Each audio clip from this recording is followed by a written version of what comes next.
My boyfriend who had been dating me for a year went out of contact on Valentine's Day. Until someone sent me a picture with the caption, "Nice outfit today. Where are you going with him to celebrate the festival?" In the photo, a woman in a light yellow long dress had her back to the camera and was sitting in the car. My boyfriend turned his head smiling gently. In the distance, several large words were still flashing on the neon sign, "The second drink is half price on Valentine's Day." But that clearly wasn't me. I felt a lump in my throat and opened my phone to dial his number. After a long waiting tone, finally someone answered. It was very quiet over there, as if deliberately created. "I'm busy. What's up?" During this year I had heard these 4 words from his mouth countless times. Rejecting me had become a common occurrence for him. I knew he was being perfunctory. But still I took a deep breath and said cautiously, "Today is Valentine's Day. We agreed to have dinner together." When I said this, I was sitting in front of the mirror with delicate makeup on and wearing a newly bought white off-the-shoulder dress. My eyes read, "Let's talk about it later. I'm working overtime." He hung up the phone. When the call interface exited, the enlarged picture was revealed. The woman was holding roses half as tall as a person in her hands and was kissing my boyfriend. Suddenly I burst into tears and called my sister, choking back sobs as I said, "Vanity is spending Valentine's Day with Envy." The woman in the photo was my colleague. Last month when Vanity came to pick me up from work, Envy came out with me and ran into him. Vanity was 1.8 meters tall. He stretched out his long arm and hugged me, asking, "Honey, is this your colleague?" I nodded. Envy gracefully extended her hand to Vanity and introduced herself. I didn't know how they got together, but in the past half-month Envy had been bringing loving bento lunches to work every day. When someone asked, Envy would say sweetly, "Oh, my boyfriend made it for me." This once aroused the envy, jealousy and hatred of the girls in the office. Envy smiled and asked me, "Serenity, why haven't I seen your boyfriend make one for you?" I secretly envied her in my heart and hinted to Vanity indirectly after I went back. But he blocked me with one sentence, "I've been too busy recently. How about I order takeout for you? You're a bit thin. Don't go on a diet. Be obedient." Vanity did what he said.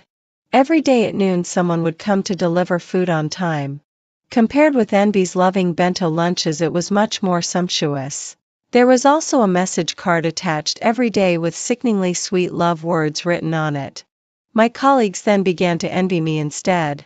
Until one day when I passed by a restaurant downstairs, their waiter handed me a small card which read, "Couples meal ordering available for monthly subscription, including writing service." Only then did I realize that Vanity only needed to pay 3,000 yuan, fill in my address, and didn't have to worry about anything else. My world collapsed. I couldn't help but send a photo of the small card to him with a question mark. He didn't reply to me for 3 days, as if he had vanished into thin air. In the WeChat moments, Envy tirelessly showed off her loving bento lunches every day. And I was trapped in a vicious cycle. Starting with Vanity's cold violence, then I would humbly beg for peace, taking all the blame on myself. Then he would gently ask me to understand that his work was not easy. And finally we would make up as before. I was so tired. My sister scolded me more than once on the phone, saying that I was a bootlicker and that I was being PUA'd, but still rushed forward. But I had a crush on him for many years, and it had only been a year since I really got together with him. I knew what he was like when he was gentle. How could a boy who was so hardworking in his job, good-looking and well-praised by others, be bad? Vanity accompanied me to watch the sunrise, ride camels and stay overnight in an ancient town. On a certain late night, because I said that I missed him, Vanity put aside his work, booked a plane ticket and rushed back. He hugged me lovingly and kissed me under the brilliant fireworks at Disneyland. We had so many wonderful memories. I didn't believe they were fake. Until my sister sent me the chat records between him and others. In the screenshot, Vanity said to others in a joking tone, "I haven't even slept with her. Why do you think I'm with her?" When I saw this sentence, I felt as if my heart was pierced by a knife. Thinking about it carefully, Vanity had never said something like, "We're together," to me. One late night I asked him on the phone, "Vanity, what exactly am I to you?" He asked me back, "What do you think?" "I'll come to see you." That day I drank some wine to gather courage. I had already put on my clothes and was ready to go out. But he paused for a moment and said, "My place is messy. It's not convenient." Later the person who passed on the message told me personally Vanity said he couldn't bring himself to kiss you. At this moment in the dark room looking at the couples downstairs holding roses in their hands I suddenly felt that I should do something. On the other end of the phone my sister was still chattering away. I wiped away my tears and asked, "Is there that kind of party recently?" "What party?" "The one for making friends." She exclaimed, "Oh, the social gathering. There are quite a lot of handsome guys. Are you interested?" "Yes." When my sister came to pick me up her eyes lit up. "Serenity, you've finally come to your senses. Don't you look nice dressed like this?" I reapplied a layer of makeup to cover my red eyes. I deliberately set my phone to silent mode. Tonight's social gathering was held in a lounge bar. When we went in someone had reserved a booth. There were both men and women there. She naturally pushed me forward and said, "My sister single and available." I originally wanted to refuse but when the words came to my lips I suddenly couldn't say them. I collected my thoughts and greeted everyone shyly, "Serenity, please take care of me." Everyone gave me a warm welcome. The lively atmosphere eased the depression in my heart and suddenly I felt energetic. My sister pushed me to the middle of the seats. I was pressed tightly against a man and when we reached for the wine our arms would inevitably touch each other. Although the light was dim I still saw his appearance clearly. He was the kind that people could only dream of. His facial contours were angular but there was a bit of aloofness about him. Someone beside me introduced him to me, Solace from our hospital currently single. Beauty, you might want to consider him. A doctor? Judging from his temperament he really looked like one. It was normal for him to have no girlfriend. Coincidentally there was a commotion over there and I was bumped forward. Solace supported my shoulders to steady me. My face turned red all of a sudden. When Solace opened his mouth his voice was gentle and pleasant. "Move over a bit. It's crowded over there." No one around noticed us. I moved aside awkwardly and saw Solace handing me a bottle of fruit juice. "It's unopened. Drink it without worry." His fingers were long and slender, very nice looking. I stared at the fruit juice in his hand and suddenly smiled. "Thank you, but is there any wine?" Solace was stunned for a moment then smiled and said, "The wine over there has been served for a long time. What would you like to drink?" "I'll order it again for you." Suddenly I remembered that Vanity had also brought me here before. However, he just casually grabbed a glass, pushed it in front of me, kissed me and said, "Just have a little. Don't drink too much." I was already in a low mood and thinking of the past. I didn't know where I got the courage, something stronger. Solace stared at me calmly then suddenly looked up and shouted to the back, "Harmony, will you take her home later?" Harmony was my little sister, known as someone who could drink 1,000 cups without getting drunk. She said, my boyfriend is coming to pick me up. I'll give her a ride on the way back." Solace nodded and said to the waiter, "A sea breeze thank you." I stopped him. "Don't lie to me. Change it to AJ, Gerbomb." Solace frowned, "You can't drink something that strong. I won't know if it suits me until I try it." I was holding back my anger and gave the waiter a determined look. 5 minutes later I took the small brown glass and downed it in one gulp. Solace stared at me. His dark eyes didn't move. "Are you sure you can handle it?" My esophagus felt burning. The alcohol hadn't fully taken effect yet and a new game had already started on the table, truth or dare. Solace and I were dragged to participate. In the first few rounds we were lucky and managed to avoid it. Gradually the alcohol started to take effect and the whole world seemed to be spinning. My sister suddenly bumped into me and said, "It's your turn." I tried hard to open my eyes and found that the pointer had stopped in front of me. Dare. I made my choice almost in a second. They say that in vino veritas. In case I made a fool of myself outside and it reached Vanity's ears, he would have one more reason to look down on me. Harmony picked up a card, glanced at it and said excitedly, "The punishment is to kiss one of the male guests present." This punishment had always been a popular ice-breaking game among young people in recent years. The shouts almost lifted the ceiling. I looked around and had no choice but to grab Solace and ask him, "Can I kiss you?" Solace was stunned for a while, then smiled and said softly, "Sure." Amid the jeers of the crowd, I closed my eyes and leaned in, touching two cool lips. At this moment all my senses were infinitely magnified. I felt something was wrong and suddenly opened my eyes. When I saw Solace's lowered eyebrows, long eyelashes and delicate skin, I shuddered and sobered up a lot. The scene went quiet. Someone tried to smooth things over. Solace is here for the first time. He doesn't know the rules. Ha ha ha, doesn't know the rules. I suddenly took a step back, my ears burning. Solace put his finger on his lips and frowned in confusion. I pointed to my face awkwardly and said, "Usually, it's just a kiss on the cheek." I didn't expect him to kiss me on the lips. I couldn't see his expression clearly in the dark. The stage changed to a lively song. Solace cleared his throat and turned his head away. "It's nothing. Let's continue." After the little episode just now, the way others looked at Solace and me was tinged with a bit of ambiguity. On the contrary, both of us sat upright like proper people, almost as if we had drawn an invisible line between us. I still hadn't sobered up completely from the alcohol. Solace would occasionally pass me a fruit plate and ignored my requests for more wine. Around 9 o'clock my phone suddenly lit up. I pressed the screen and my hand trembled. There were more than 40 missed calls. All of them were from Vanity. I stood up abruptly and said in a flustered manner in Solace's puzzled eyes, I'll go outside to answer a call." At this moment my heart was very complicated. On Valentine's Day he had ruthlessly rejected me first, and then at 9 o'clock in the evening he was making a series of frantic calls. Only someone with a serious brain disorder would do such a thing. At the moment curiosity in my heart outweighed excitement. With this wonderful sense of pleasure I dialed Vanity's number. He picked up immediately. Amid the noise Vanity said in a very bad tone, "Where have you been?" "I've been in a car accident. I'm in the hospital now. I don't have enough money. Come here quickly." I was stunned. Instead of asking him nervously as usual, "Are you hurt?" I blurted out, "What about Envy? Is she hurt too?" Suddenly there was silence on the other end of the phone. "Brother Vanity, I'm in so much pain." Envy answered this question first. I gripped my mobile phone tightly, took a deep breath, and heard Vanity say on the other end, "Serenity, let me explain. We just happened to meet. Where are you?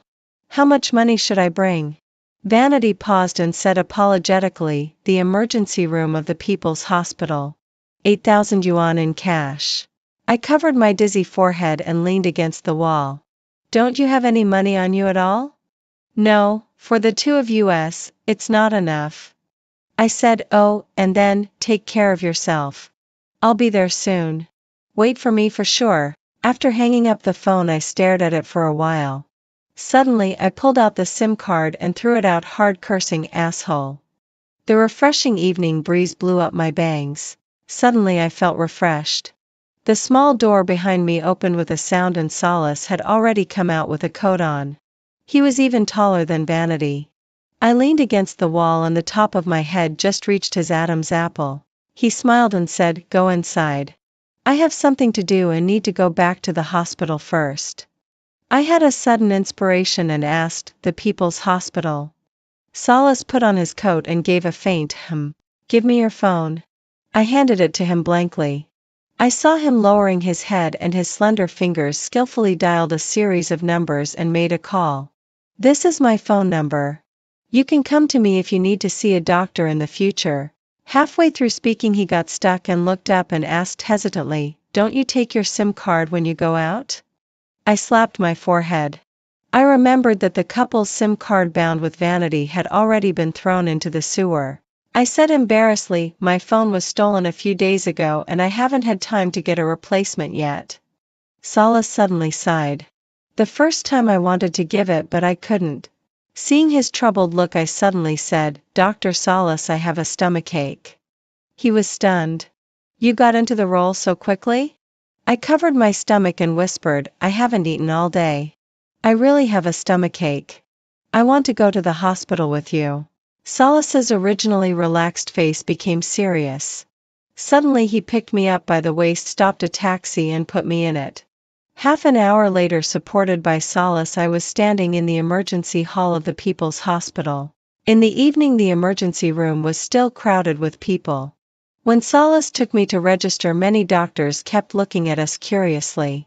"Solace, why are you here?" Solace greeted his colleagues familiarly and said in a neither cold nor warm tone, "The little girl is sick. I'm accompanying her to see the doctor." "Nice. She's quite pretty. Don't talk nonsense." Only then did I know that Solace was in the neurosurgery department. He was supposed to go back to the department to get some materials, but now he was accompanying me in the emergency room. I was queuing at the back. Enduring the stomach cramps one after another, I said to him, "Go and do your work. I can manage it by myself." Solace quietly pulled me closer to him, avoiding the crowded people. "It's okay. There's no hurry." I suddenly felt a bit dazed. I had been with Vanity for a year. Every time he was sick I rushed to take care of him. As a result, when I was sick I was used to getting in for drip by myself. Actually, I didn't have a big problem. But at this moment I suddenly felt that it was nice to have someone accompany me. Solace took me to do the examination step by step. After being diagnosed with acute gastroenteritis when I was getting an injection, a urgent voice suddenly came from beside me, "Serenity, I'm here." I turned my head to look. Vanity had a cut on his forehead which was bleeding. His left hand was bandaged and his right hand was holding the 4 bottle for envy. "Serenity, where's the money?" He softened his tone and treated me with his usual gentle attitude.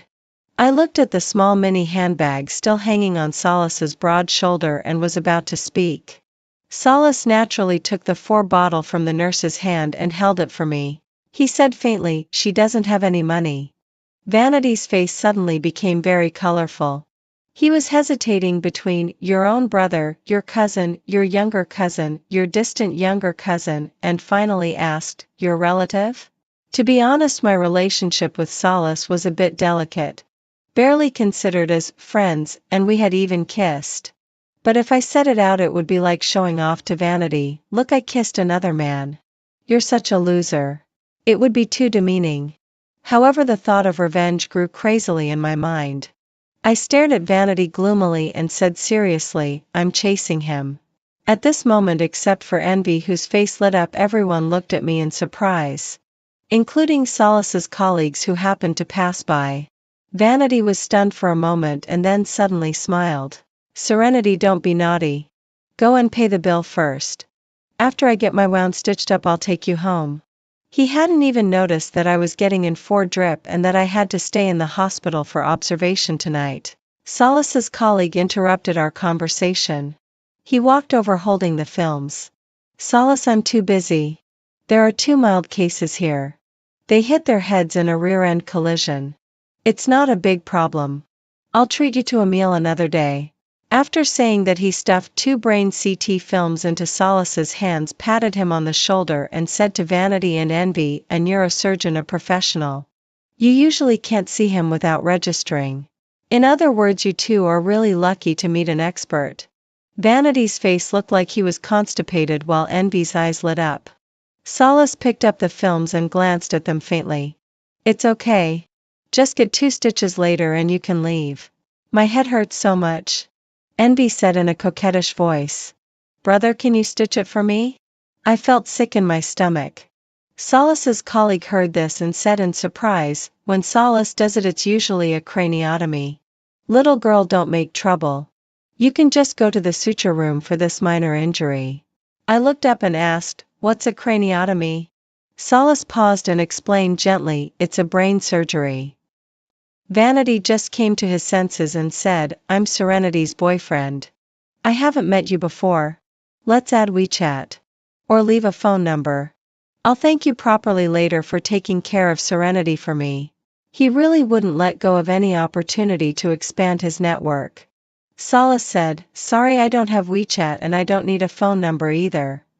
I couldn't help but chuckle. Solace's colleague frowned and pointed at Vanity and Envy. "Wait, what's your relationship exactly? Isn't she your girlfriend?" Vanity looked embarrassed. "A slip of the tongue. His colleague was so angry that his face turned livid. I just asked who the family member was and you asked her to sign. Aren't you causing trouble? Then he looked down at me and asked, little girl are you? I waved my hand and said with a smile, I'm not his girlfriend. Don't listen to his nonsense. Vanity's expression was like he had seen a ghost. Before he could ask me, he was dragged away by the doctor to deal with the signing matter. Solace led me to a secluded bed and let me lie down. His tall figure huddled together with me in the narrow small space, which somehow made my heart beat faster. I said, Dr. Solace, go and do your work. I'm much better. I was afraid that vanity and envy would continue to pester him because of some trifles. Solace picked up a phone call and suddenly went out. Just when I thought he had left, he turned back and stuffed a warm bag into my arms. The millet porridge is warm. Drink it later. The water is also hot. Take the medicine. There are tissues in the bag. He paused as if still not at ease. Suddenly he called his colleague. Help me keep an eye on her. Her phone is broken. If there's anything, contact me directly. The tall doctor readily agreed. Your girl. I promise to take good care of her. After saying that, he raised his chin at me. I'm mediator. If you have anything, just come to me, little sister. Solace glared at him warningly and mediator immediately shut up. Solace left in a hurry. He should really have something urgent. As for mediator, he wasn't very busy tonight. He sat down and there was a gossipy look in his eyes. Does that envy know you and Solace? I took a small sip of the millet porridge and blinked. She knows me, but she doesn't know Dr. Solace. Mediator said, oh, and then, well, I saw her stop Solace again and ask Solace to stitch her wound. I was holding back my anger. To put it bluntly, Solace had his own things to do. He only helped just now because of mediator's face. But envy was trying to build a relationship here. I had just met Solace and I had already brought him so much trouble. I really felt so sorry. Mediator saw that I didn't look well and thought I was jealous. He said, don't mind it. Your brother Solace is like an iron tree that never blossoms. He refused right away. Then he muttered in a low voice, Solace said he had drunk alcohol and his hands were shaking so he couldn't stitch. I swallowed the millet porridge and said, he didn't seem to have drunk alcohol. Mediator said, oh, and then, he said it as if it were true. He even mentioned gerbombs. I haven't even drunk that. I was stunned and suddenly choked, coughing violently. He didn't drink, but I did. And he kissed me. Mediator laughed. Everyone says you should chew slowly. Why don't kids listen to advice? Suddenly someone called him outside and he got up and went to work. I finished drinking the millet porridge huddled under the quilt and was about to take a rest for a while when the curtain was pulled open. Vanity's voice rang out, Serenity, I bought you something to eat. Are you starving? For the first time I thought Vanity was really noisy. I opened my eyes and saw that he had already had his wound stitched up. He sat down beside my bed and there was an unfading tenderness in his eyes. I bought you a Coke and a few hamburgers. I took a look. It was a KFC family bucket. I closed my eyes and didn't want to talk to him. Anyone with a bit of sense wouldn't bring a family bucket here at this time and place. It must be that envy wanted to eat it. And Vanity was used to giving me a little favor and then I would be all over him, so he also brought me a copy along the way. Suddenly I didn't even have the desire to tell him that I had a stomachache and didn't want to eat. Vanity saw that I didn't say anything. He held my hand and said, Serenity, come home with me this weekend. My parents are coming. I tried to pull my hand back but couldn't. I let him continue, I've thought about it seriously. I love you. Let's get married. I'll take care of you in the future. If he had said this a day earlier, I would have been so coaxed that I would have been dizzy and thrown myself into his arms. But now when I heard it, I suddenly felt sick in my stomach. I leaned over the side of the bed and vomited. Vanity was shocked. What's wrong with you? I wanted to say, are you blind? Can't you see the big words on the notebook? I pushed him and said in a hoarse voice, go away. Go find your envy. I really meant it without any emotional outburst. Serenity, I know you're angry. Don't be mad at me, okay? I was so furious that my blood was boiling. Suddenly the curtain was pulled open and Mediator rushed in saying, "What are you doing? Can't you see the blood is flowing back into the needle? Get out. Don't make trouble." He drove Vanity away from me and helped me calm down. "You can't be like this. I'll take you to Solace's lounge." I propped myself up and said, "No, I don't want to trouble. We're all family. Don't be polite." Mediator quickly picked up some things and pushed me to the 12th floor. Department of Neurosurgery. There was an independent small room beside the doctor's lounge with a label on the door that read, Solace. He skillfully opened the door and pushed me in. I just asked, "Doctor, he is still in the operating room. He'll come to see you when he's done." Solace's lounge was very clean. The air was filled with the smell of disinfectant and the bed was neatly made.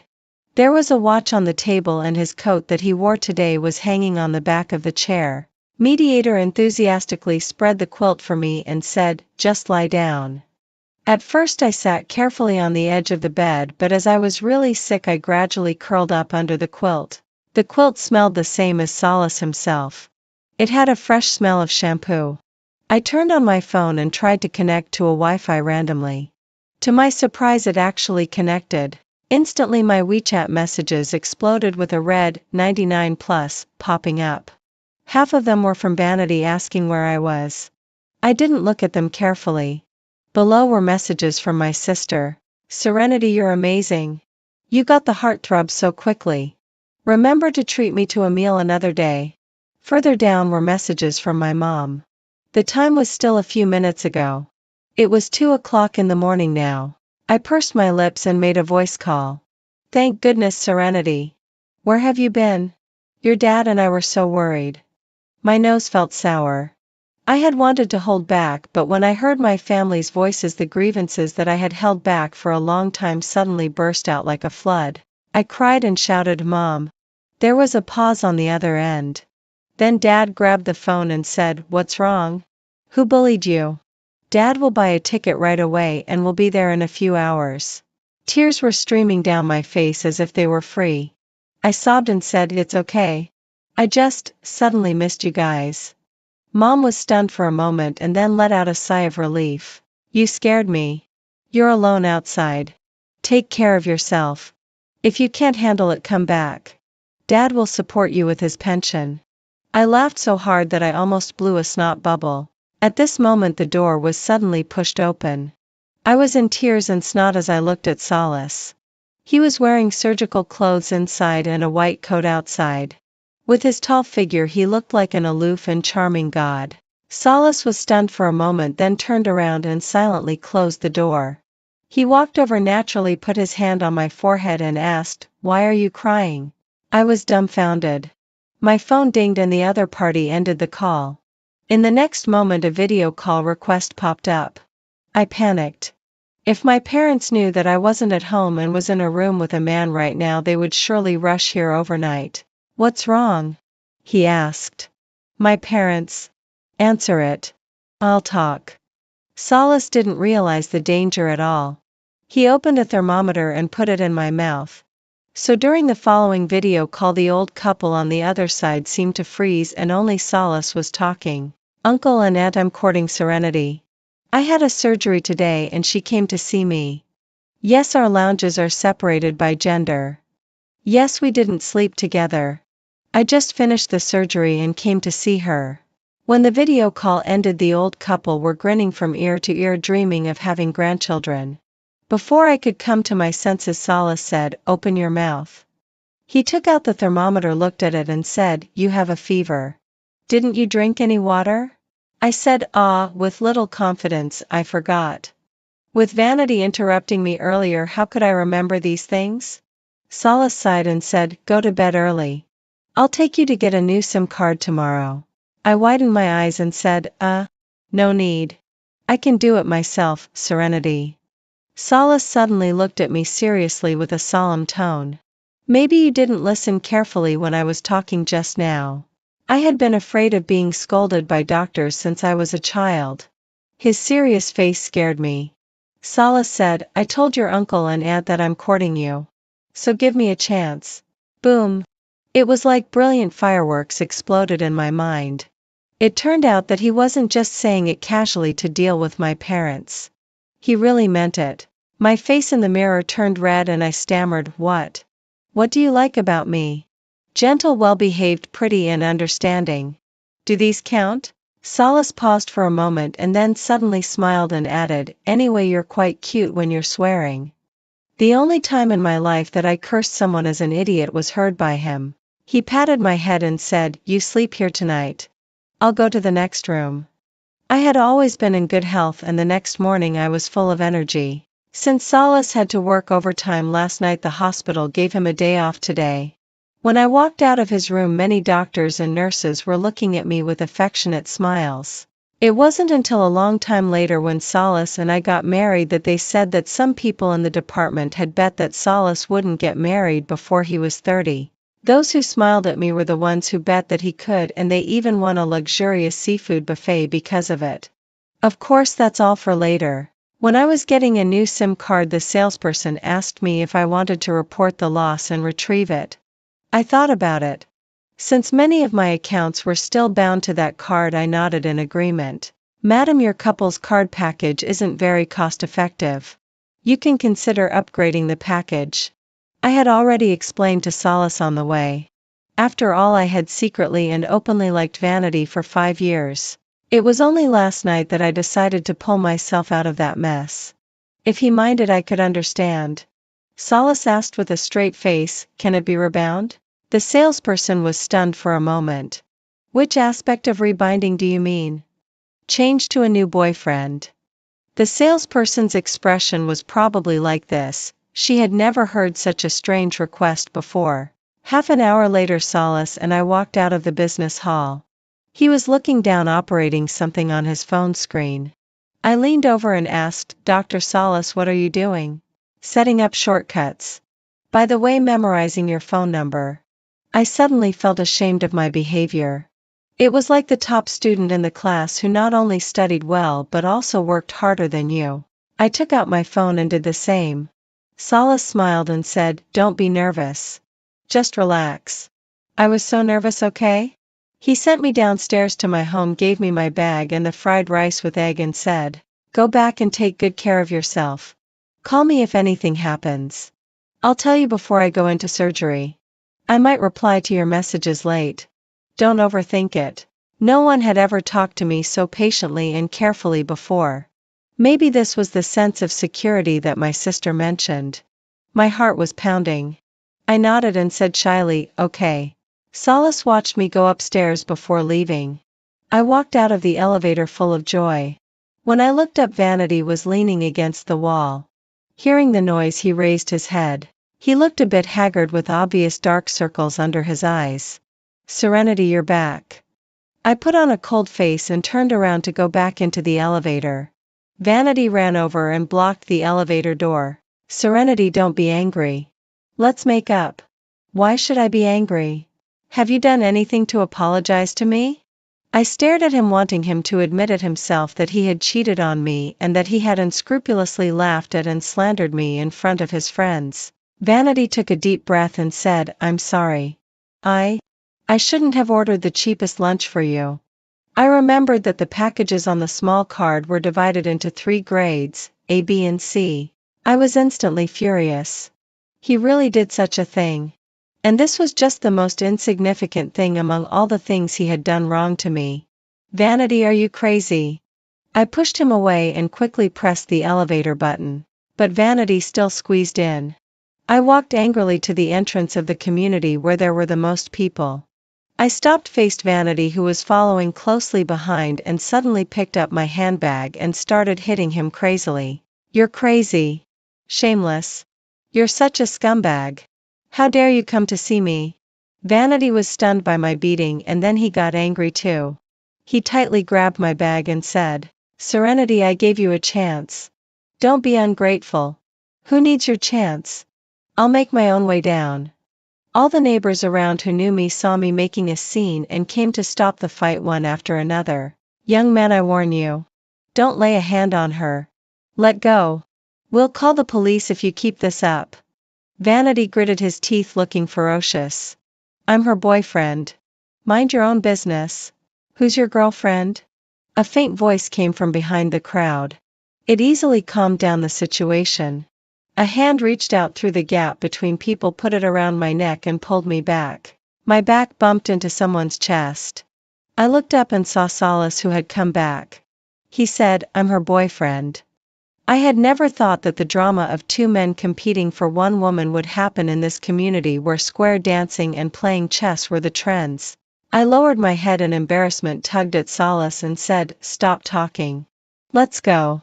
But Vanity wouldn't let it go. "You all saw it. This woman. She's too timing." I didn't expect him to bite back. I was so mad that I opened the WeChat chat records and showed them to him. "Come on, Vanity. If you're a man, read it out for me."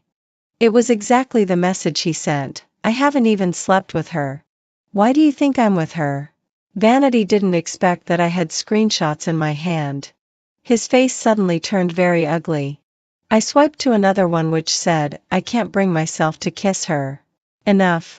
This time it wasn't Vanity who spoke but Solace. He put on a cold face and confiscated my phone. He said to Vanity, You call yourself a ship?" The old men and women around who had lived a long life were very discerning. They quickly guessed the key point.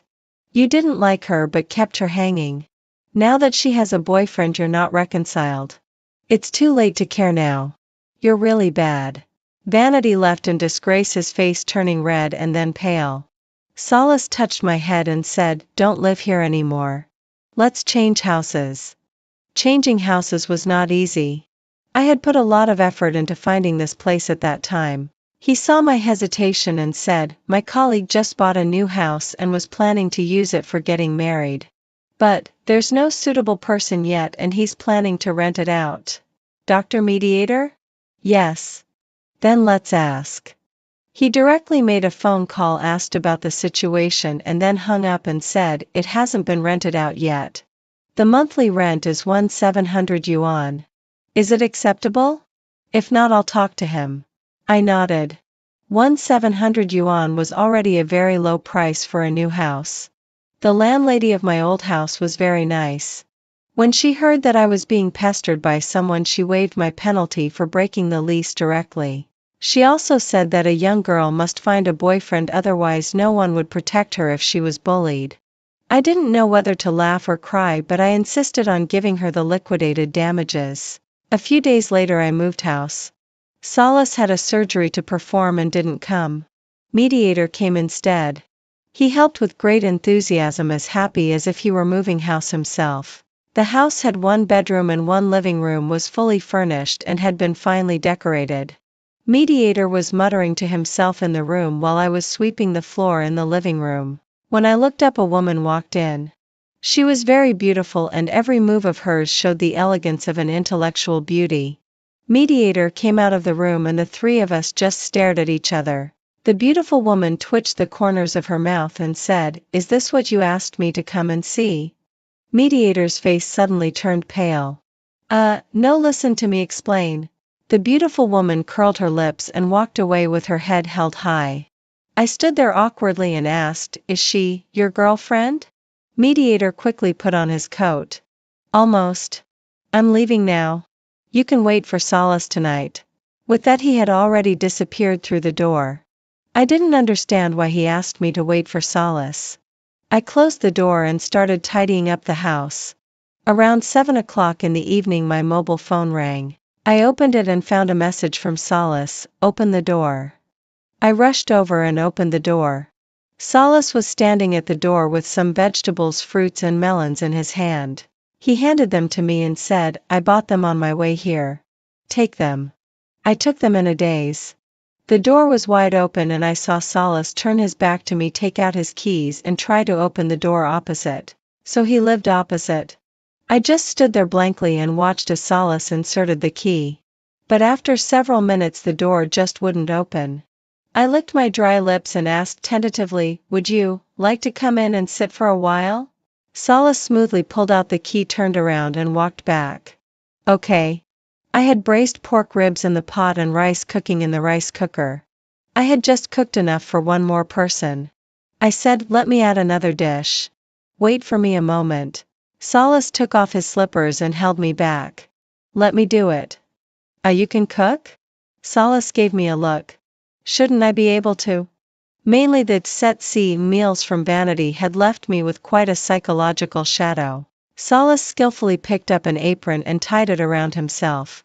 He picked vegetables, cut them, heated the pan and poured oil all in one smooth motion. Bring me the meat, he said. I came to my senses. Oh. Okay. It was the first time I had helped someone cook and it felt wonderful. I just needed to stand here and wait for instructions. Soon the hot dishes were on the table. This was probably the first time we had eaten at the same table together. I raised my teacup instead of a wine glass and said, Dr. Solace, thank you for your help. Solace, sitting opposite me, raised his eyebrows. You're welcome.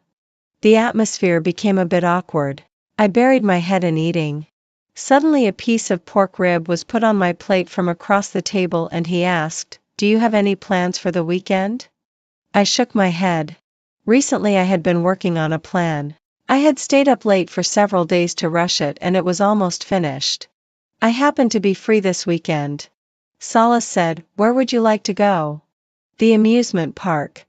After saying that I waited for him to laugh. After all, in Vanity's opinion it was a place for little girls and a total waste of time. Just because we only watched the fireworks last time, he complained about me for a long time. To be honest, I wasn't quite sure if Solace would like such a place. Okay, I'll buy the tickets. Then on Saturday I really found myself standing at the entrance of the amusement park. Solace was wearing casual clothes. We hadn't walked around for long before he had several balloons in his hand. He stared at the Starry Night headband on someone else's head and asked me, do you want one?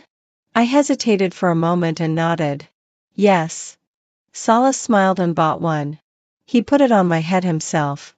It suits you well.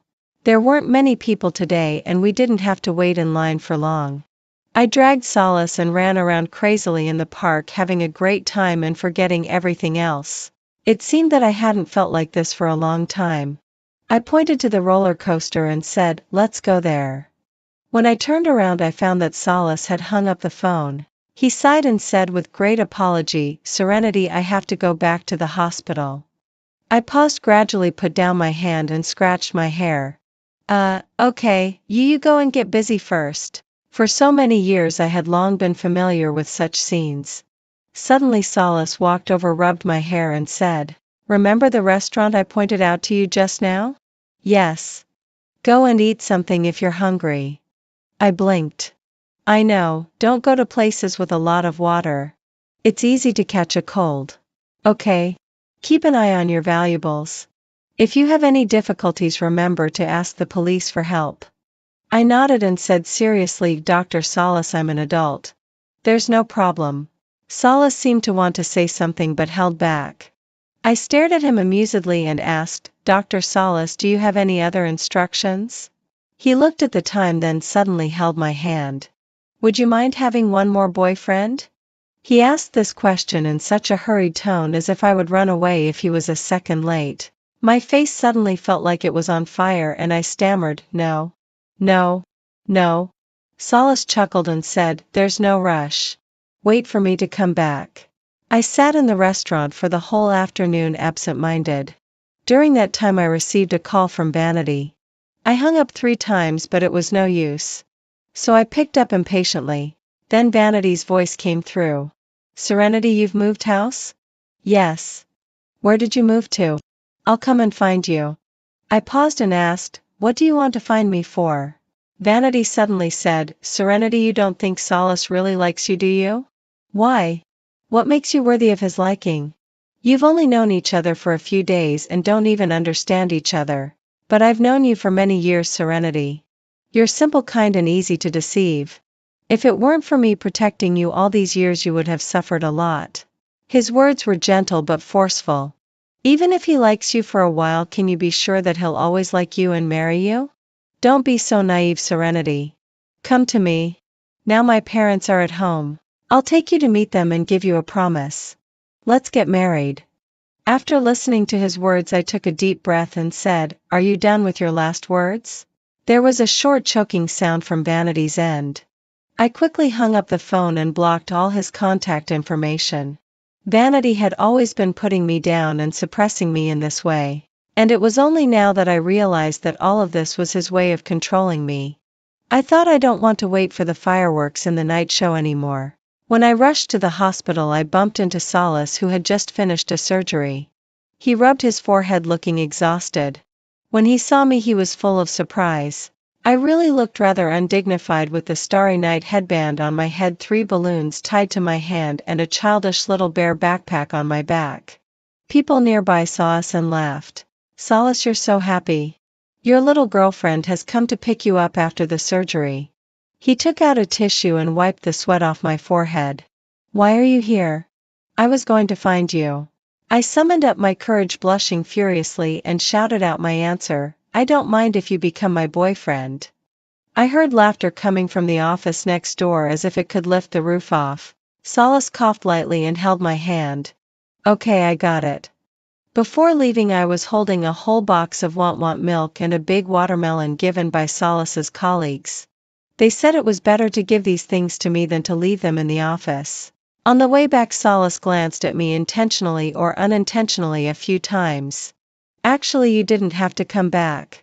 There's still the night show and the fireworks are very beautiful." I sat in the passenger seat, propping my chin up and looking out of the window. "Vanity called me just now." He said, "I don't really like you, right?" Solace said what was on my mind. I lowered my head and didn't say anything. Actually, after being hurt by someone, it's very hard to like someone else without any scruples. When I said that sentence just now, I had mustered up all my courage and made a desperate decision. "Serenity, do you know what you were doing when I first met you?" I pursed my lips. "Drinking." Solace smiled. "In the hospital, your payment receipts were scattered all over the floor and you were squatting on the ground picking them up one by one." I suddenly remembered that unforgettable experience. Vanity had a stomachache and was seeing a doctor in the hospital. I was busy with work and hadn't slept all night. I rushed to the hospital to take care of Vanity early the next morning. Because I was dizzy, I fell down and the payment receipts were scattered, which delayed things. Vanity complained about me for a long time. Solace continued, a little girl picking them up and crying. He said that he had never seen a girl cry so aggrievedly. After that, he saw you several times, either squeezing through the crowd to get medicine or queuing up anxiously with red eyes from staying up late. Once you bumped into him, lowered your head and timidly apologized. I knew that I was in a really bad state at that time, living in the fantasy of love like a moth flying into the fire. "Do you know Harmony's partner?" he asked. I nodded. "Yes, my classmate." I opened my mouth in surprise and realized that the world was really small. "So Harmony told me about you." Solace stopped the car at a traffic light and looked at me seriously. "I've seen how you smile in her WeChat moments. I like you like that." My heart was pounding. "Well then, in the bar." "Oh, Harmony said you were coming.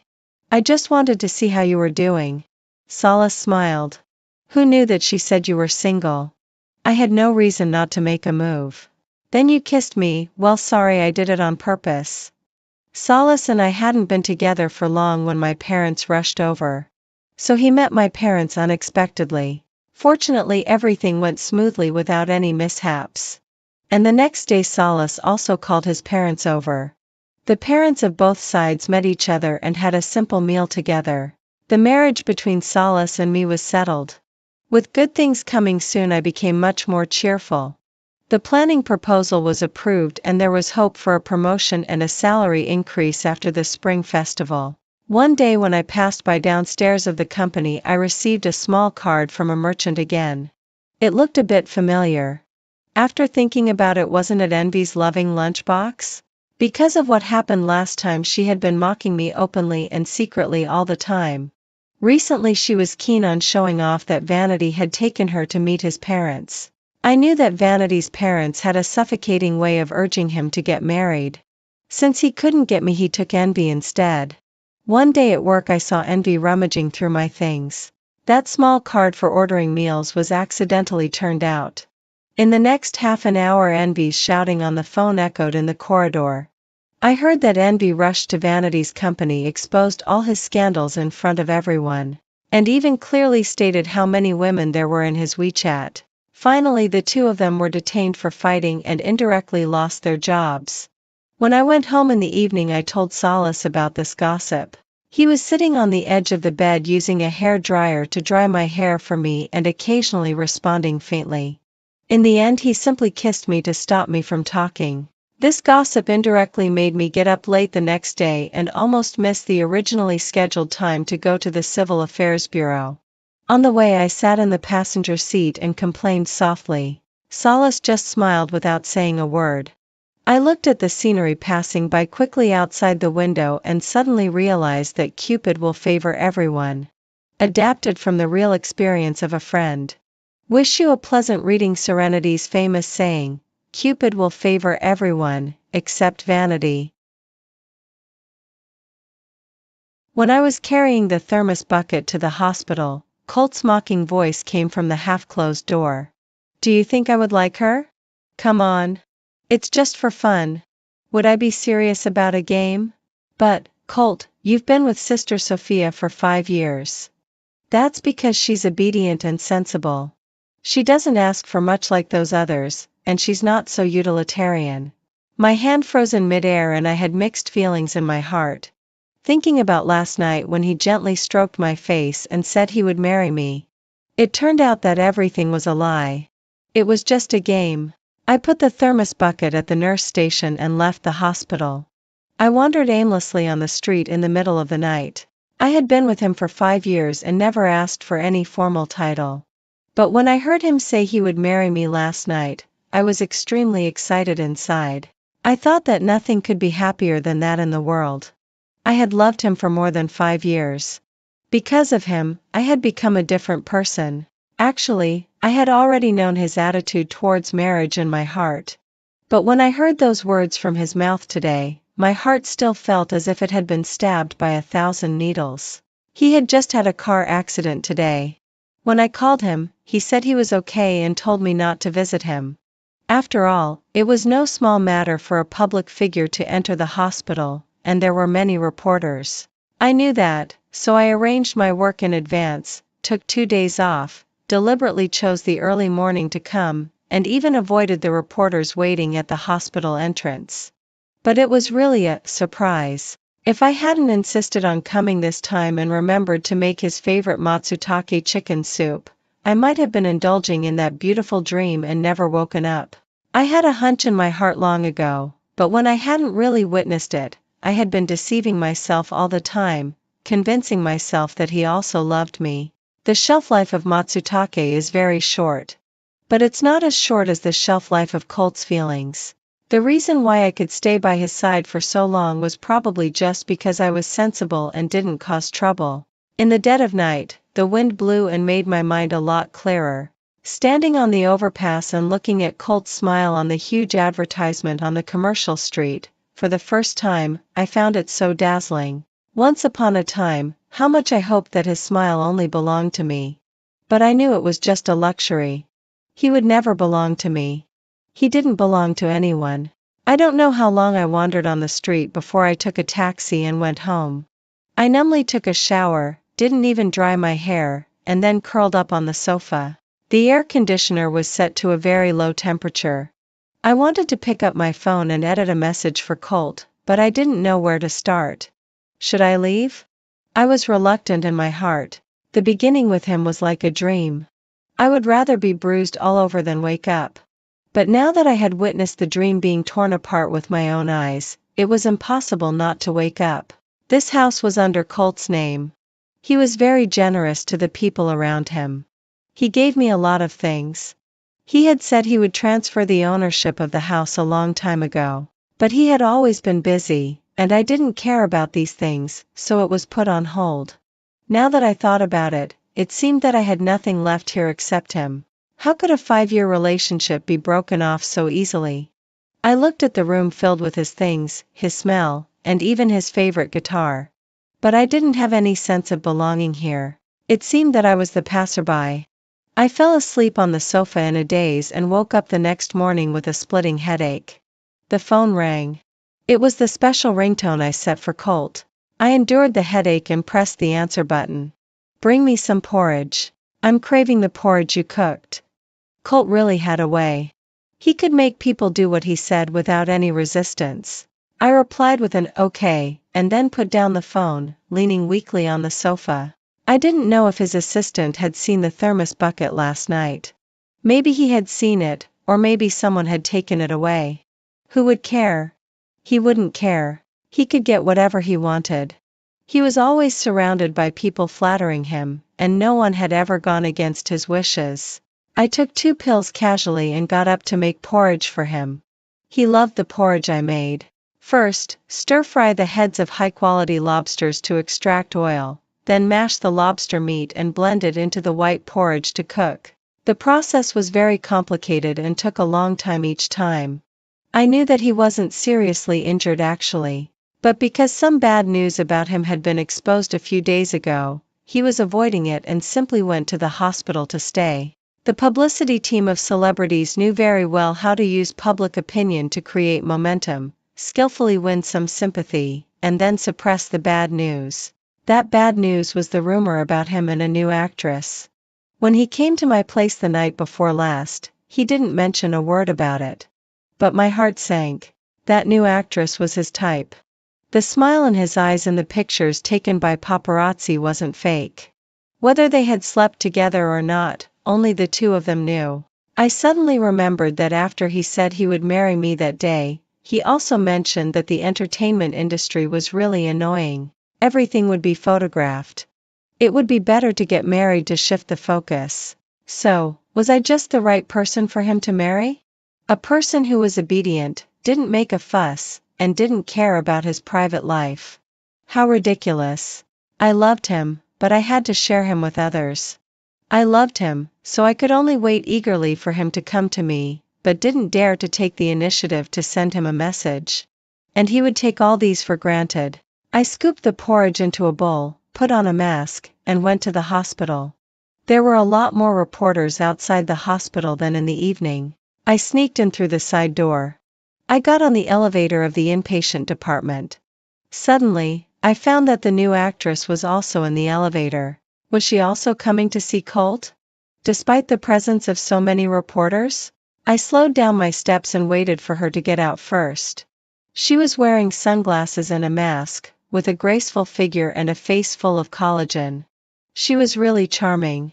I watched her walk straight into Colt's ward. I felt as if my feet were filled with lead.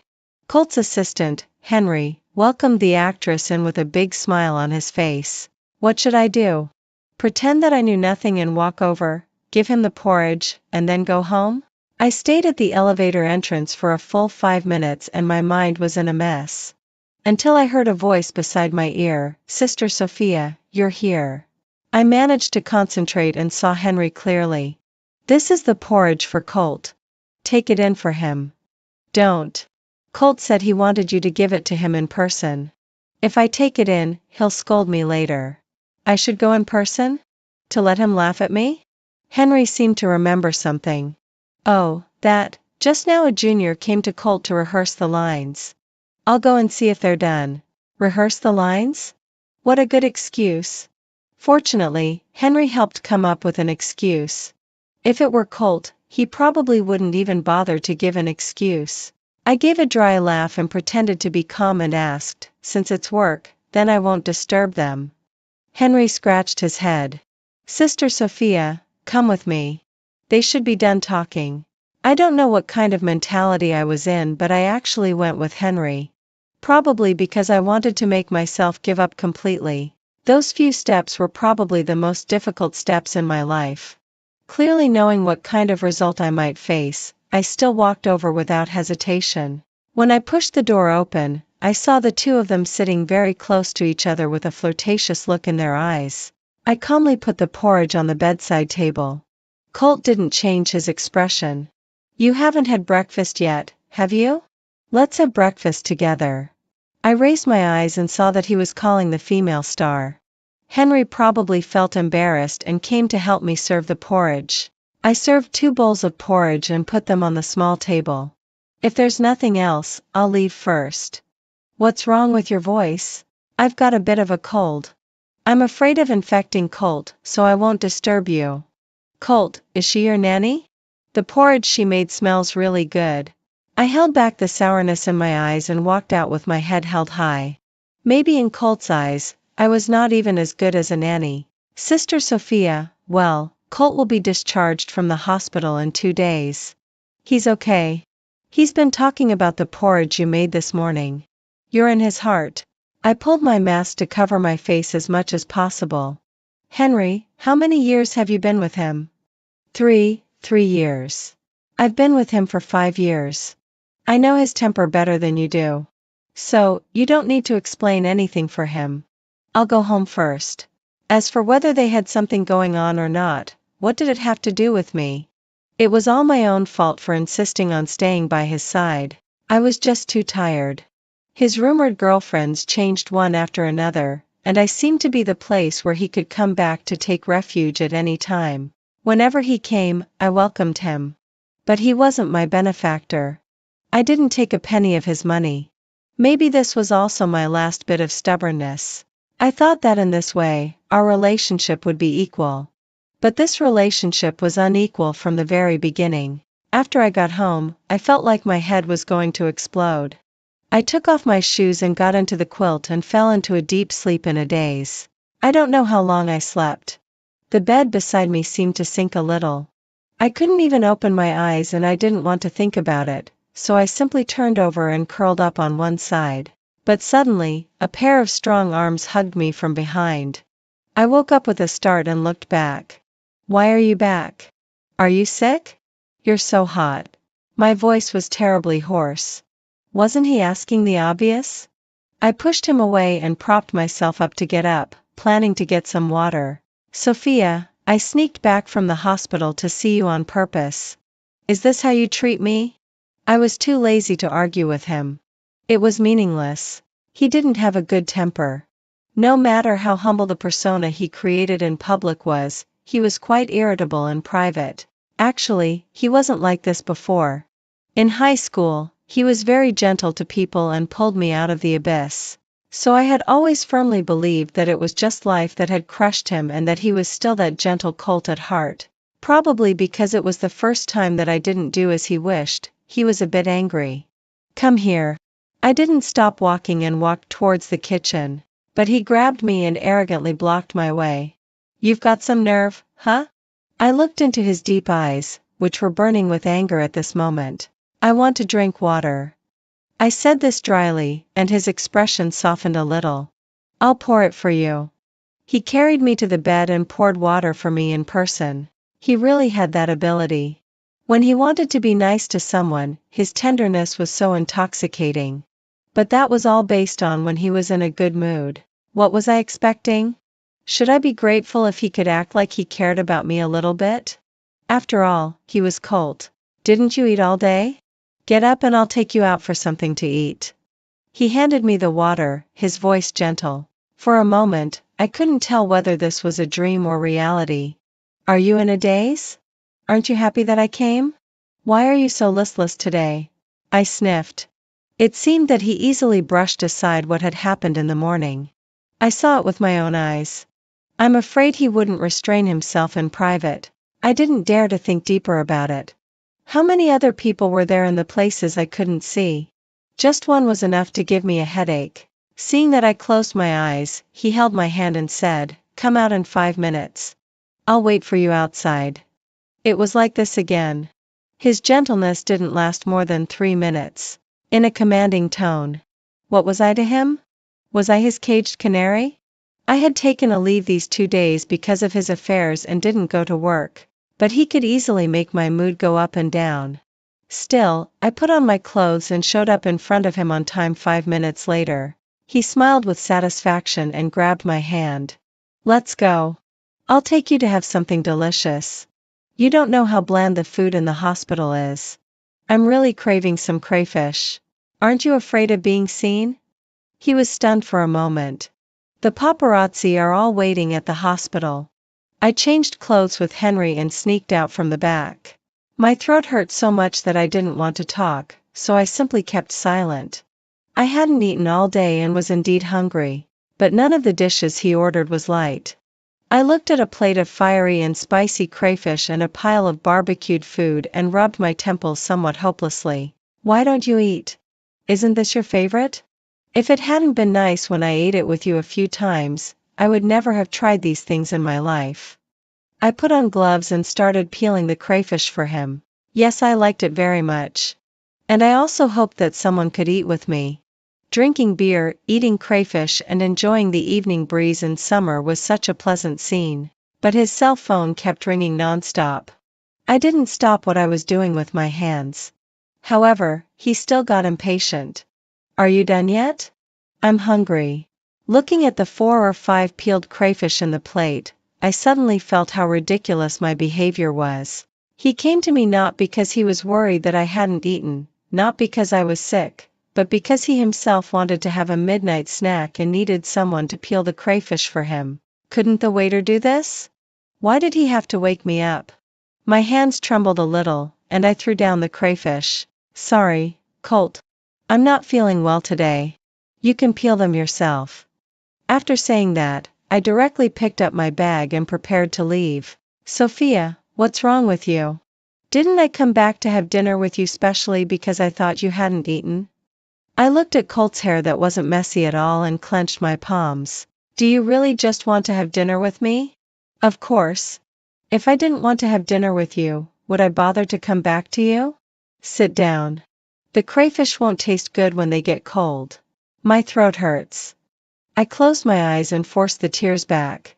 Then I'll ask the waiter to pour you a glass of water. Colt, you never understand. You don't understand what I want. Is it that glass of water that I want? Looking at his eager eyes, I sat down again without getting angry. He handed me a piece of grilled pork belly, but I shook my head. He threw it on the table angrily. If it weren't for the fact that you like this stuff, I wouldn't have ordered it. It has such a high fat content and isn't suitable for a midnight snack at all. Thank you for your kindness to me. Thank you for still remembering what I like to eat. After drinking that big glass of water, my throat felt a bit better. I peeled a plate of crayfish for him. He ate happily. But my heart felt as if it was being cut by a knife. I knew that he was like a malignant tumor in my heart. Even if I wanted to get rid of it, I would be in so much pain that I would bleed non-stop. When we came out of the midnight snack store, we went directly to the underground parking lot. I was still feeling unwell, but he was still excited and said, "Do you want to go to the newly opened bar of my buddy to play? It's very private. I don't think I've taken you there before." His schedule was completely different from mine. Usually, I would go to bed at 11 o'clock, get up at 7 o'clock in the morning, and go out to work at 8 o'clock.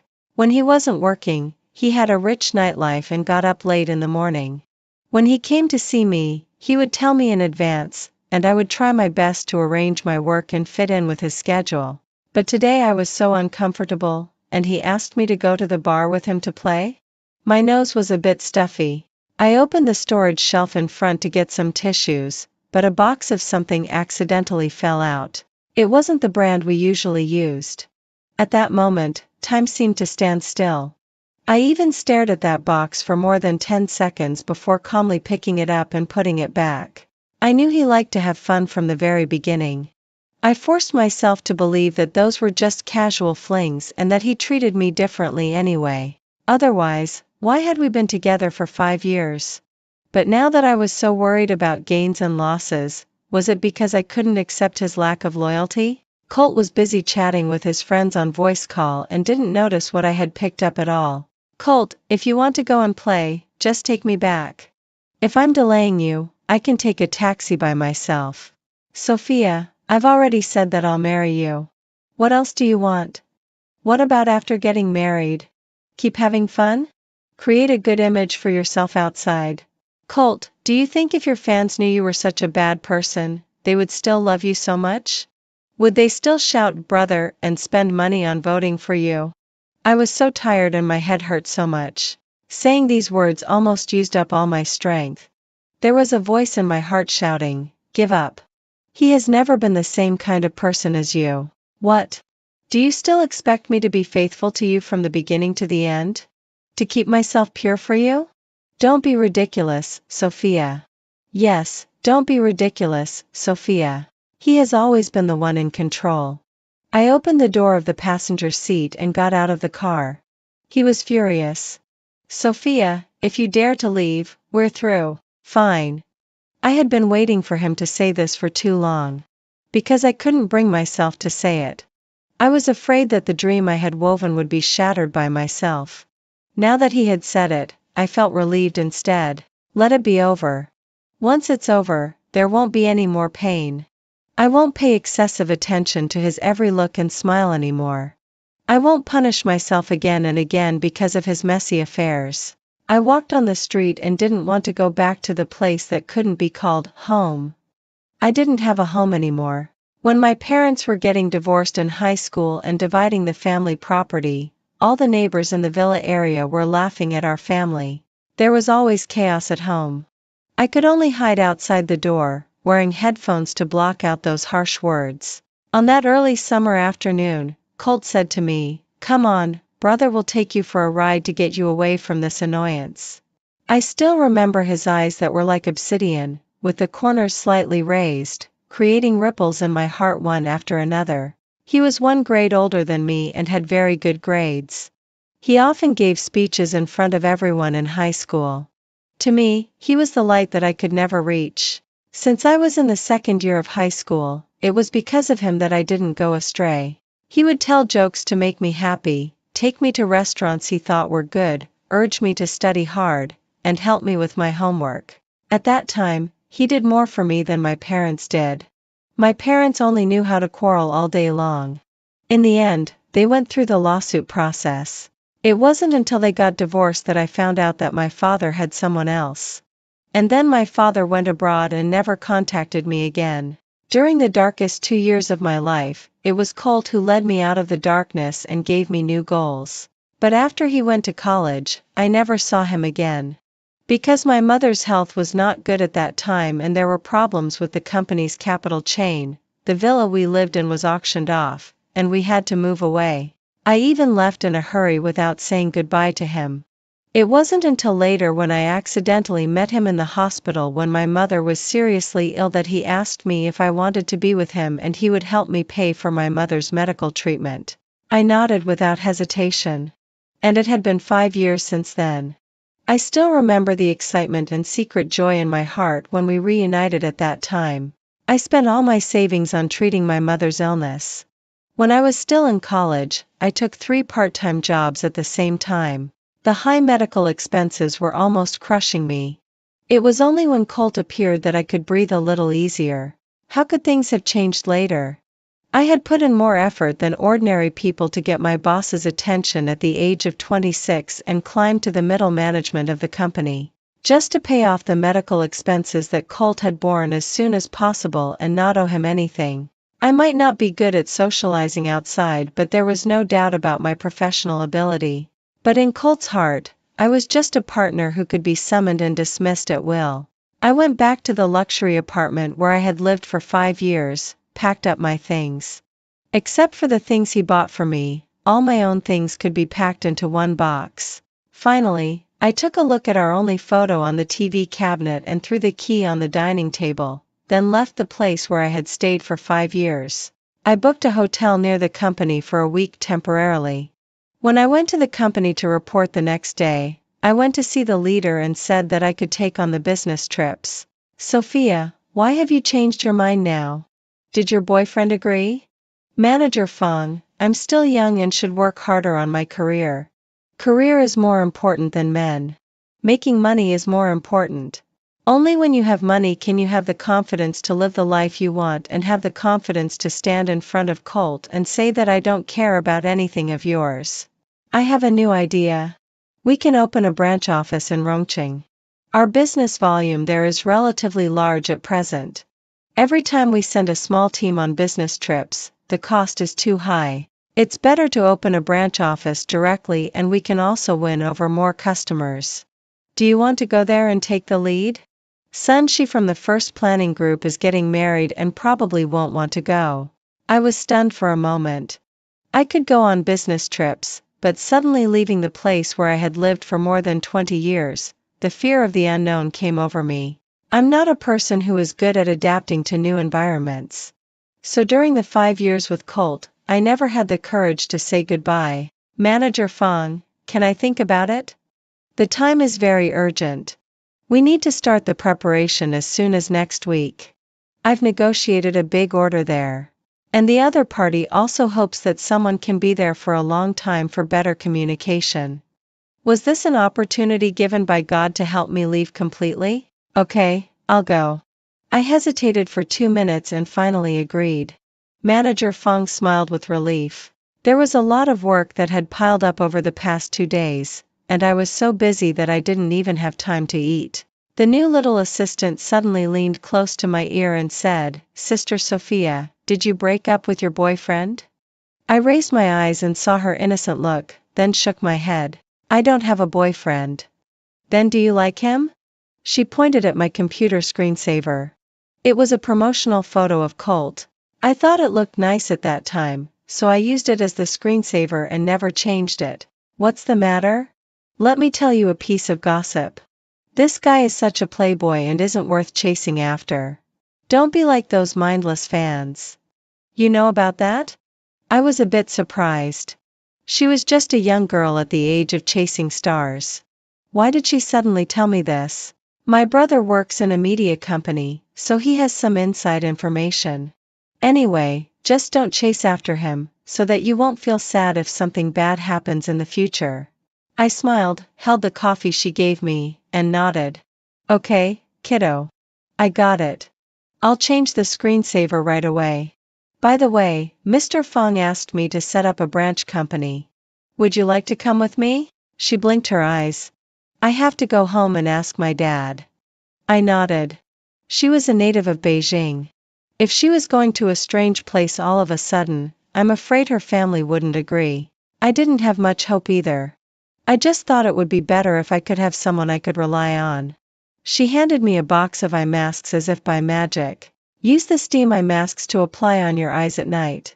Look, your eyes are swollen from lack of sleep." After I took it, she walked away with a smile. Looking at her innocent smile, I felt much better, and the gloom that had been clogging my heart dissipated a little. From today on, I'll drive Colt out of my world. Since I was leaving here to develop the branch company, I had to completely transfer the projects in my hands. Besides visiting clients, I also needed to file materials and share some project experience. I was so busy this week that I hardly had time to rest, and I even worked overtime on weekends. It was good to be busy. At least I didn't have extra time to think about Colt. I could fall asleep as soon as I got back to the hotel. Finally, it was almost time to set off. I was very happy that my little assistant Riley had persuaded her family to come with me to explore, and at the same time, a newly hired young boy also agreed to come with me. That night, we had a dinner together and drank some wine. When I got back to the hotel, I saw Henry. "Sister Sophia, how have you been recently?" Henry looked a bit embarrassed and greeted me awkwardly. "Pretty good, Henry. What's up?" "Sister Sophia, could you please go and see Colt? You blocked his number. He had stomach bleeding from drinking too much before and was even hospitalized. It was really serious. He just got discharged and went to do some promotional activities. But when he got home today and found you weren't there and couldn't get through to you on the phone, he got so angry that he smashed everything at home." I understood what Henry meant. He wanted me to go back and coax Colt. "Henry, you can only find someone else for this. I've broken up with him." "How could that be?" "Sister, Colt said he wanted to marry you." I could see that his smile wasn't fake. "We all know how important you are in his heart. You're not comparable to those other women at all. Henry, you also know that he has a lot of other women around him. How strong do you think my heart should be to live in peace with them? I've chased after him for 5 years, and I've used up all my energy. Now even if it feels like cutting out my own flesh and bones, I have to pull him out of my heart. Even if I bleed nonstop and even if my heart can never heal. Although I haven't witnessed anything with my own eyes, even his assistant knows about his affairs." How could I not know? When he was happy, he would coax me with a few words. When he wasn't happy, he would have dinner with others. I was just a dispensable existence in his heart. Once upon a time, I could deceive myself into thinking that I was unique. At least he liked the food I cooked and said that I made him feel at home. But I forgot that he probably didn't need a home. Henry still wanted to say something, but I interrupted him. It's getting late. You should go back and have a rest early. It's been hard for you to take care of him all these years. Back at the hotel, I calculated my savings over the years and thought about the future. If I could set up the branch company successfully, then maybe I could settle down there. Anyway, there was nothing here that I was reluctant to part with. I hadn't touched a penny of the money Colt gave me, just for the sake of my pride. Because his mother came to see me once, and I couldn't believe that the kind-looking aunt when I was a child could say such mean words to me. I had been so busy before that I forgot to transfer the money back to him. Now that I was packing my luggage to leave, it was time to make a clean break. After I transferred all the money including my mother's medical expenses and the money Colt had given me, my phone rang. It was Henry's call. I pressed the answer button. Sophia, what do you mean? I thought when I asked Henry to find you, you should understand. Why haven't you come back yet? Sorry, Colt. We've broken up. I wasn't anyone of yours before, and I won't be anyone of yours from now on. Sophia, are you crazy? I came to your place as soon as I got back from my business trip and promotional activities. I wanted to have porridge with you, but you weren't even there. You actually ran away from home. Now I'll give you a chance. Come back immediately, and I'll forgive you for now. Look at these words. He sounded so confident, as if I was the one who had done something wrong. Colt, don't make me hate you. Don't shatter the good impression I had of you when you were young. Let's keep some dignity. I hung up the phone and leaned weakly against the headboard. Early the next morning, I went straight to the airport. Thinking about leaving the city where I had lived for so many years, I still felt a bit reluctant. Fortunately, Riley was with me along the way. It's so nice to be young. She had endless energy and was really good at making people happy. Sister Sophia, I have a huge piece of gossip. Do you want to hear it? What gossip? I used to be not interested in the affairs in the entertainment industry at all. The only news I cared about was Colt's. She mysteriously handed me her phone. It was a photo. I was so familiar with the figure in the photo that I snatched her phone, enlarged the photo, and looked at it again and again. I didn't know if Riley had noticed my loss of composure, but I quickly adjusted myself.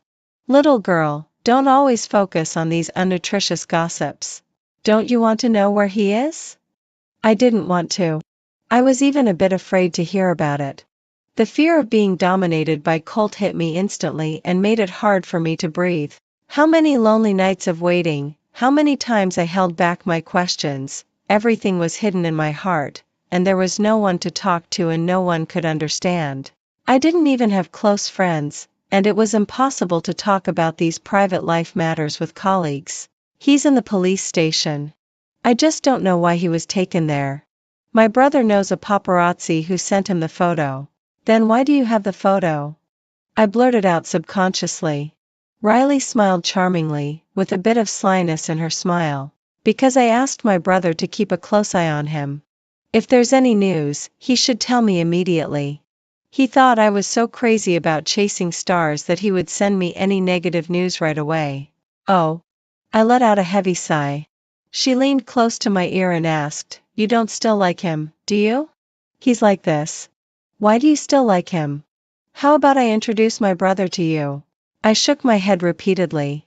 Sorry, I don't have any plans to fall in love right now. Setting up the branch company is very busy.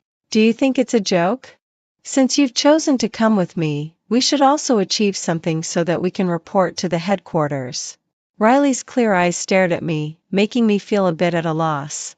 I was afraid that my carefully hidden feelings would be seen through by a girl 5 years younger than me. She didn't continue to pester me.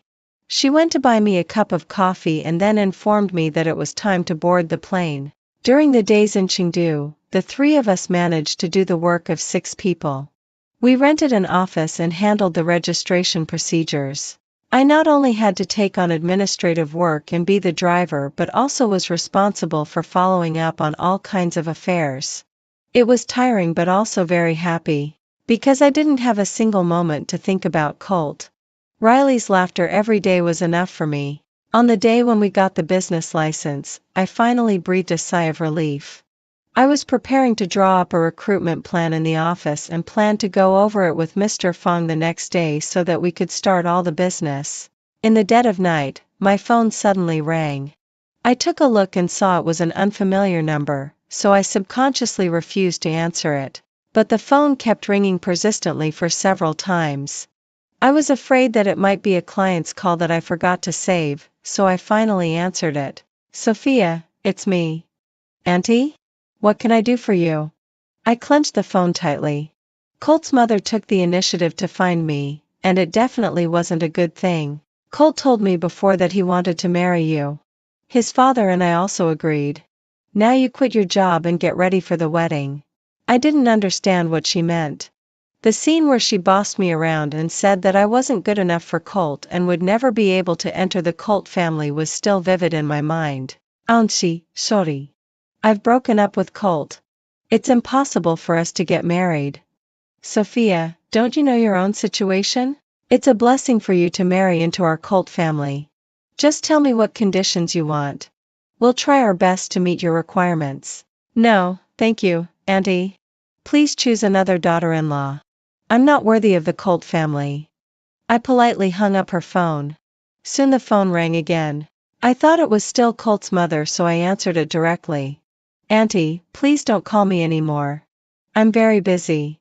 Sophia, did you reject my mother? Even through the phone I could feel that Colt's tone was full of tiredness. Yes, I rejected her. I don't want to have anything to do with you anymore. What else do you want?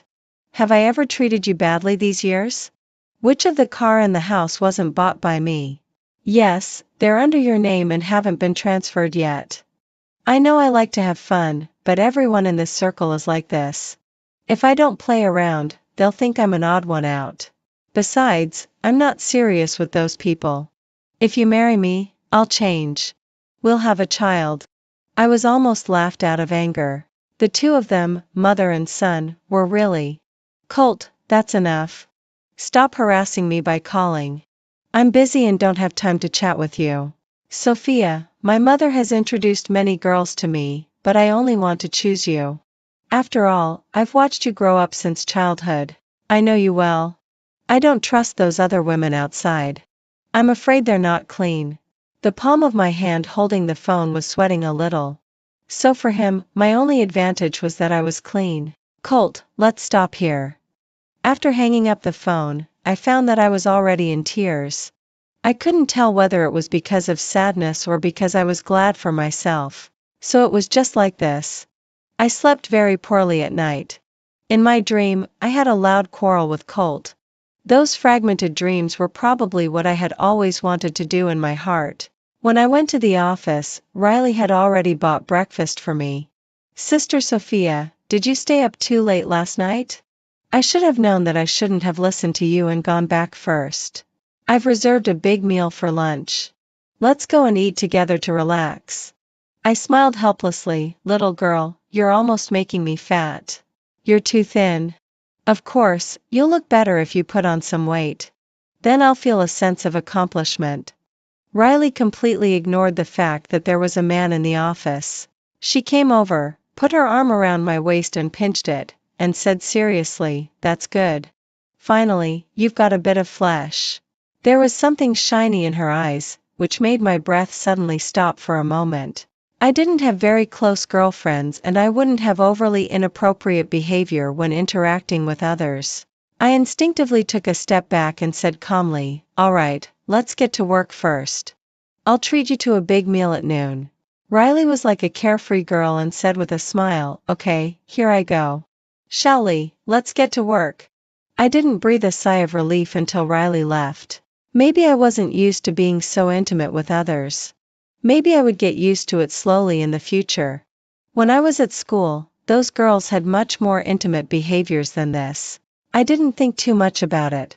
The mountain of work left me no time to be distracted. After a busy morning, I just found that Riley wasn't in the office. Shaoli, where's Riley?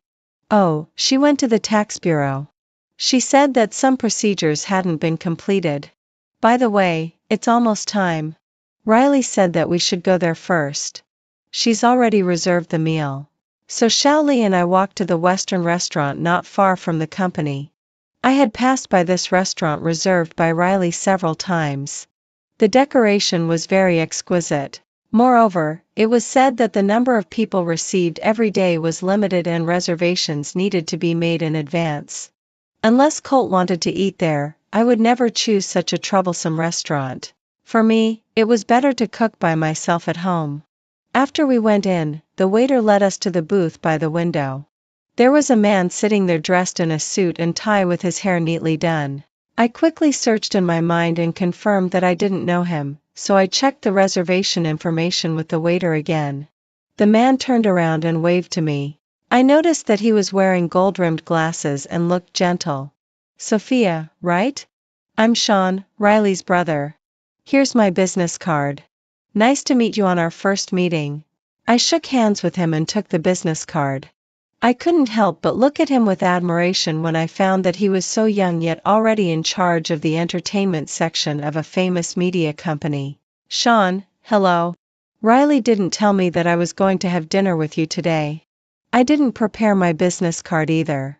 It doesn't matter. Sophia herself is the best business card. It was unexpected for me and my parents that my pampered sister was willing to follow you here to start a business. It's all thanks to Sophia's cultivation. Not at all. Riley is a hardworking and careful girl. She's my right-hand assistant.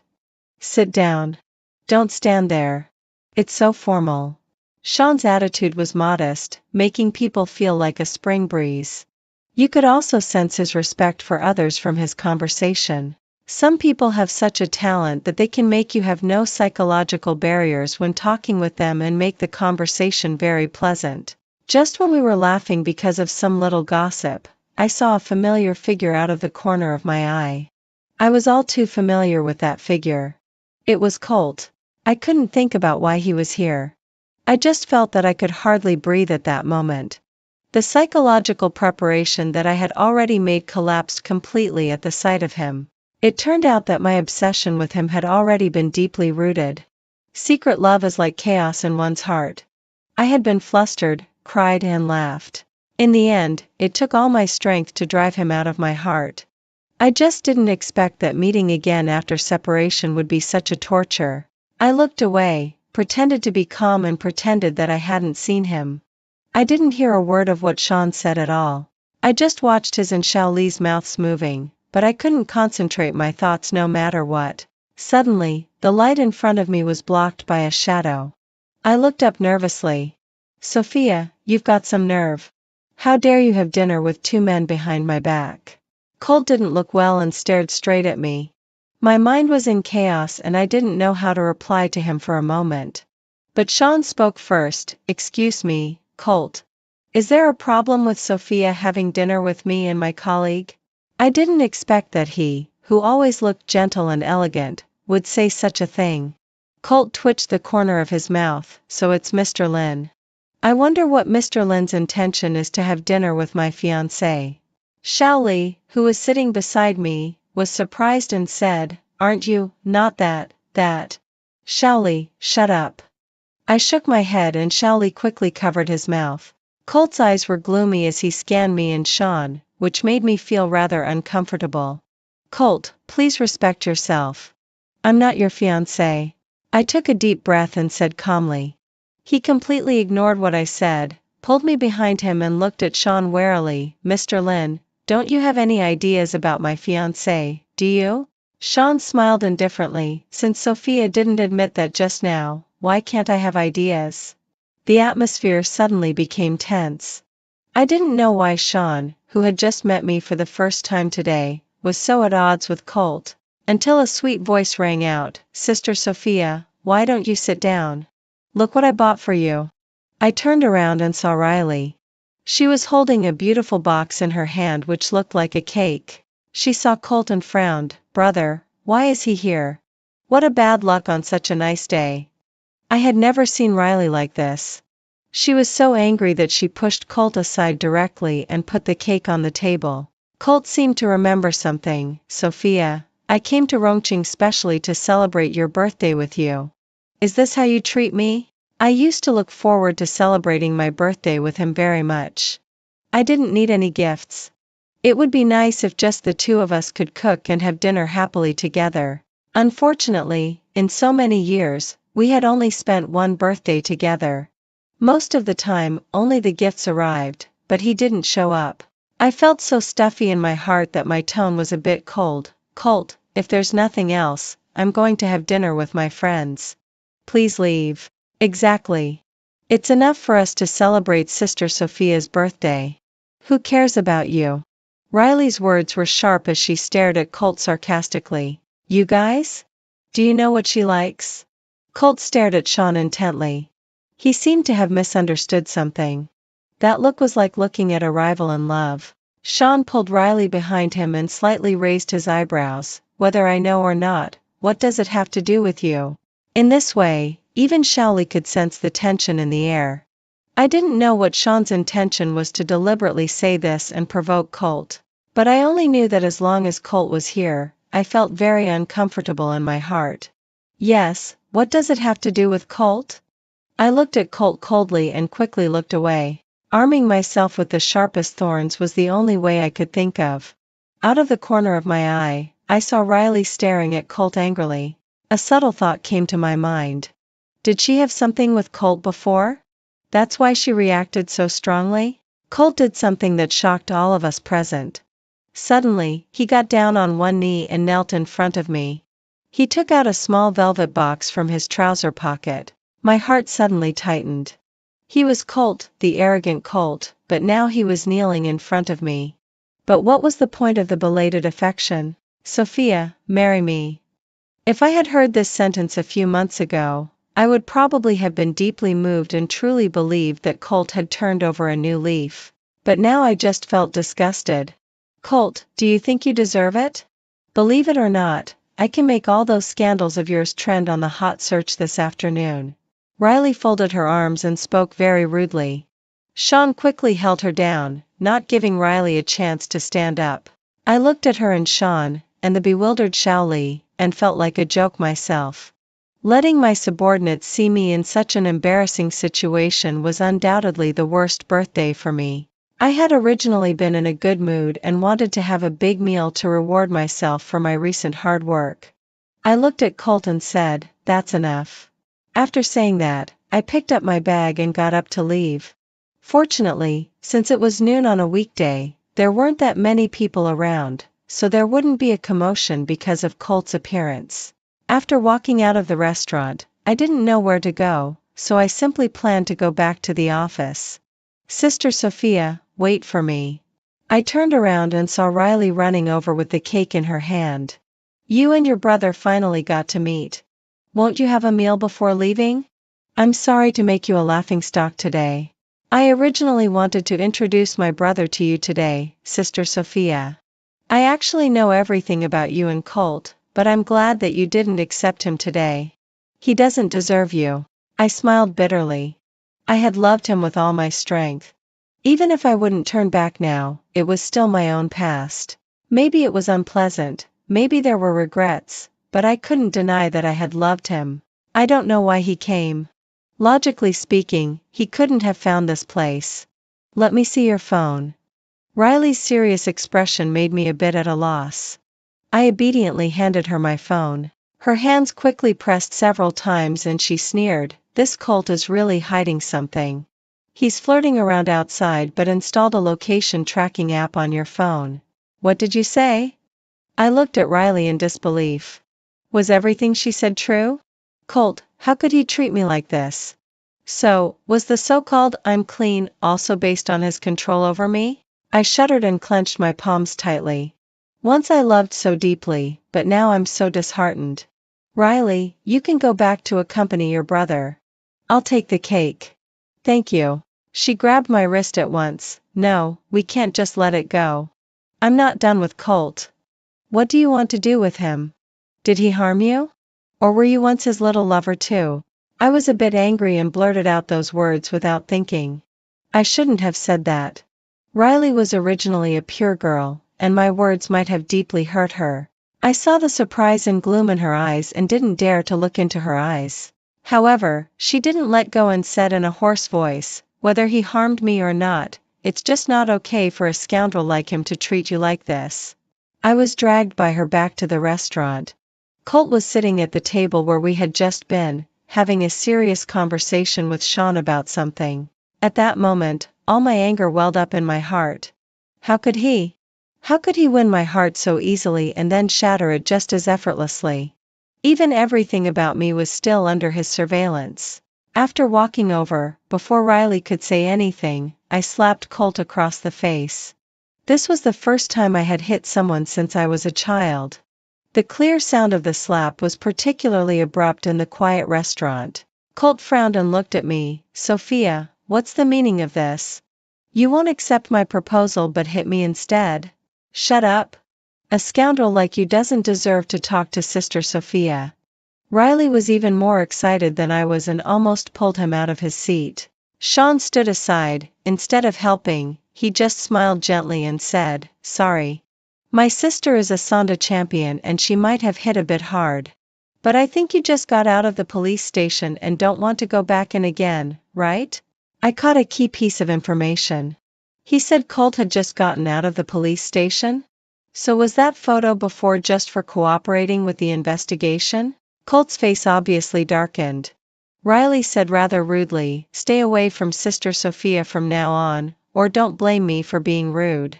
The men around Sister Sophia are 100 times better than you. Do you think you can compare with my brother?" I was still immersed in the fact that Sean had just said Colt got out of the police station and looked at him with some confusion. But he just spread his hands.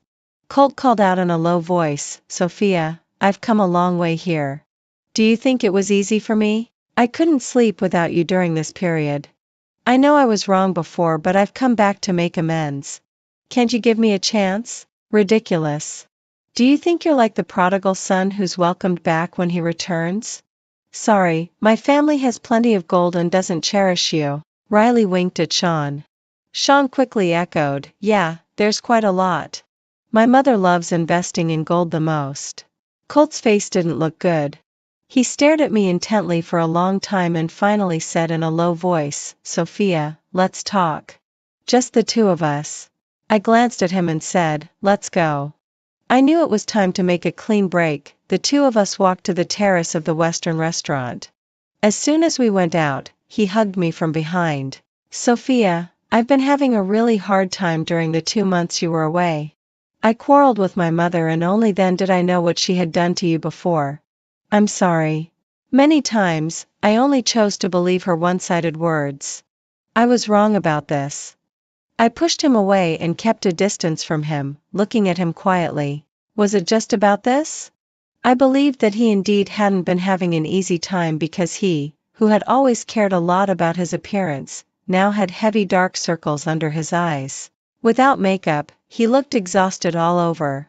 I could even imagine that he might have been suffering from insomnia for a long time. "Sophia, people often say that you only know how to cherish something when you've lost it. I now believe this saying is true. Look, I tried to make porridge but made a mess of it." He smiled bitterly and raised his hand and waved it in front of me. Only then did I see that there were many fine cuts on his hand. That lobster was really hard to deal with. I didn't expect a bowl of porridge could be so troublesome. "Sophia, can you come back? Let's be like we used to be." After I got into trouble, those so-called friends of mine couldn't be reached one by one. You don't know how down and out I was.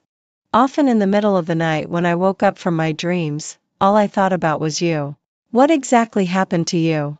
I questioned. "Never mind.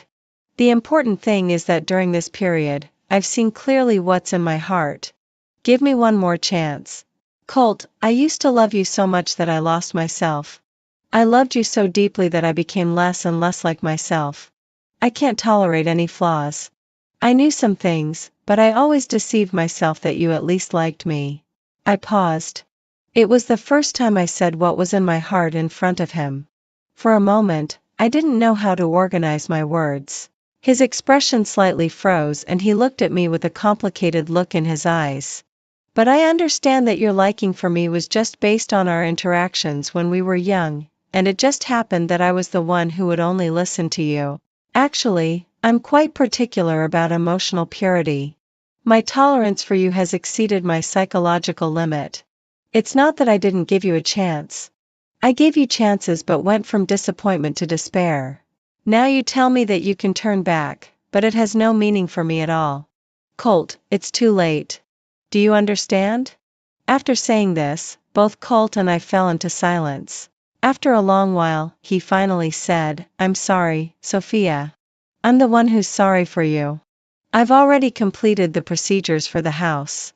As long as you sign, it can be transferred to you immediately. I don't know how to compensate you. I used to think that you would always wait for me, no matter what happened to me, you would wait for me to come home. But this time, I know you won't come back. What I've missed is all my own fault, but I still don't want to give up. That's your business. As far as I'm concerned, we're completely over. I said with a bit of excitement in my tone. I loosened my clenched palm. The words that had been buried deep in my heart finally had a chance to be said today. Suddenly, I felt a lot lighter. I didn't pay any attention to Colt's intention to continue talking and walked into the restaurant with a relaxed pace without looking back. I saw that Riley and Sean didn't look too good, as if they had just had an unpleasant conversation. I had to say, sorry for making you laugh today. Let's have dinner. I'll treat this meal. Sophia, I'm a straightforward person. It's a lucky thing that you can get out of the misery early. Sean said. I just smiled and said, yeah, I don't know how Riley found out. I didn't want everyone to know about these things originally. Riley forced a smile and said, Sister Sophia, you're really nice. Seriously, why don't you consider my brother? Sean's smile was a bit awkward. Xiaoyuer, don't play matchmaker randomly. Riley pursed her lips and didn't say anything. Fortunately, with Sean mediating during this meal, it didn't seem too awkward. Riley remained silent until she lit the candles on the birthday cake. Then she said, Sister Sophia, I wish you can find happiness soon. Thank you. But at this stage, I just want to focus on my career. I hope our team can be established. You two will still be the veterans. I'll help you. Riley said very seriously. Sean smiled beside her and said, the only person who can make my rebellious sister so devoted is President Sophia. Even my parents can't do this. I'll toast you with tea instead of wine. Thank you, President Lin, for your praise.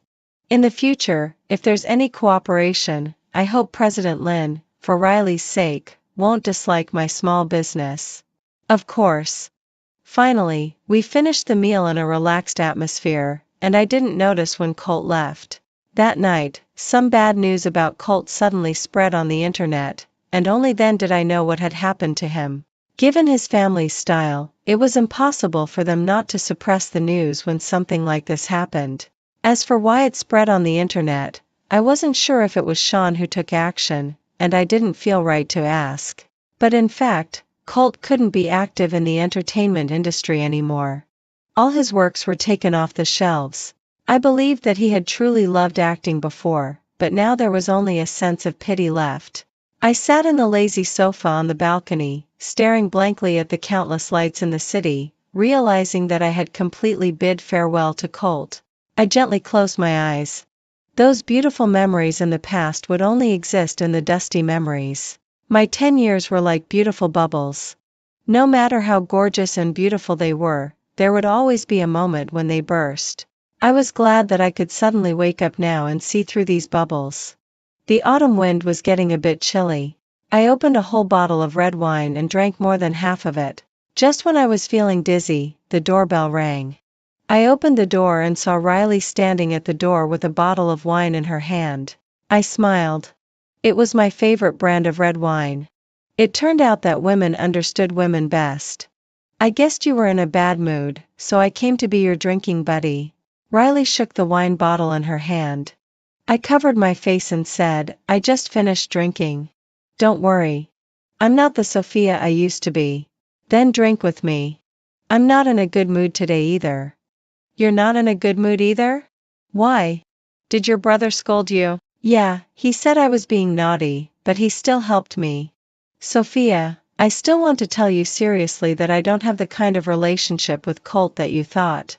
I simply dislike him. Yeah, I got it. Let's not talk about him. It's all in the past. Why mention it? Let's drink. Here's to tomorrow. She smiled brightly. Here's to tomorrow. What a beautiful smile. I should smile like this often in the future and love my own life. A month later, our team recruited quite a number of new members and our business gradually got on track. I was often so busy that I was in a daze. Of course, there would be many text messages from strange numbers on my mobile phone. I deleted them directly without even looking at them. That night, I received a call from a strange number. Hello, is that Sister Sophia? I'm Henry. Could you please come to Yunnan? Henry? Did you resign? I blurted out. After what happened to Colt, I was afraid he couldn't stay as an assistant either. I haven't resigned yet. There are still some jobs that haven't been dealt with. It's just that Colt is in a really bad state. He often doesn't eat and gets drunk all the time. I took a deep breath. It had been such a long time. I hardly gave myself any time to think about him. The sudden phone call instantly pulled me into memories. I calmed myself down and said, Henry, if he has psychological problems, take him to see a psychologist as soon as possible. If he's physically unwell, then send him to the hospital as soon as you can. I'm not a doctor and can't help him. No, Sister Sophia, you can. Every time he gets drunk, he hugs me and cries, saying that he lost you and forbids me to call you. Today, he got so drunk that he had to come to the hospital for gastric lavage. Before he fell into a coma, he was still mumbling about the porridge you made. I really couldn't help but call you. Sorry, Henry. I'm really busy recently. Sister Sophia, even if you broke up, you were in love once, right? You can't just watch him go down a dead end. I clenched my mobile phone tightly and thought about Henry's words. Would he really go down a dead end? Impossible, because he was Colt. Henry, tell him that if he really does this, I'll look down on him even more. I don't want the good memories of him in my heart to be ruined by him. So I won't come, and don't call me again in the future. Wish you all the best. After saying that, I hung up the phone. Standing in the office building over 30 floors high, I looked down at the night view of the city. It was so beautiful.